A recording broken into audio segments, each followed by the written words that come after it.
All again, learners. Today we're going to be talking about correlation. And so what you need to remember is that there's a difference between correlation and then the comparison test we just did, the t-test. With a t-test, we are comparing to see if there's a difference between two groups. Whereas with correlation, we're looking to see similarities. And so you can see here I've got some fictitious data for you. And you can see there's a student column which lists on the rows, and in this cell particularly, the student scores for 1055. In this column here, there's a result of a reading state test, in this column a math state test, and in this column the time they spend watching TV. Alright, so with the correlation, we are going to be picking this column here and comparing it to this column here. So that's what the correlation of math reading is.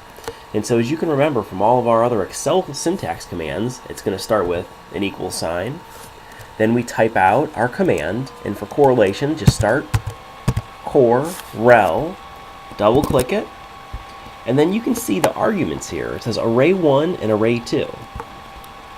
Array simply means the data, and then we're going to pick our second array right here. And so B5 to B24 and C5 to C24, we're going to see how related these data sets are. And then we're just going to hit enter after we close that, and you can see that the correlation is 0.79. Let's make that a little smaller. And now let's think about, what does that mean? 0.79 is a very high correlation.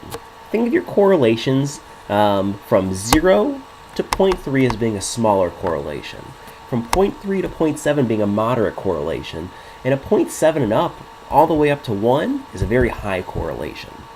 Now correlations can be positive and negative, ranging from -1 to 1, and this is a very high correlation. So let's look at our data real quick.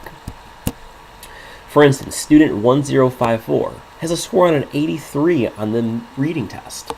If you look at the math, it's an 84, so that's a difference of 1 score. If you look over here at student 10061, 75 and 77, that's a difference of 2. And as you go up and down the data set, you can see most of the test scores are, between 2 or 3 points of each other. So we've got 75 and 77, 91, 94, 90, 94. There isn't much variability. Here's a student down here where there is 9 points of variability, but in general, all pretty close, and that's what the 0.79 means. And what we can infer from this is students with high verbal scores, they also have very developed quantitative skills. So that's maybe how I would interpret the high correlation here. Additionally, we could run the correlation on Math TV. And we select our arrays, put our comma in, we close our parentheses, and we can see this correlation is negative. What does a negative correlation mean? It means as one thing goes up, the other goes down. And so let's find a low math test score. It's 77 here. This student watches 16 hours of TV per week. That's pretty high when you compare against the other ones. Okay. Well, if you look down here, this student has a very high score, and they only watch 5 hours per week. Another high score, and only 3 hours per week.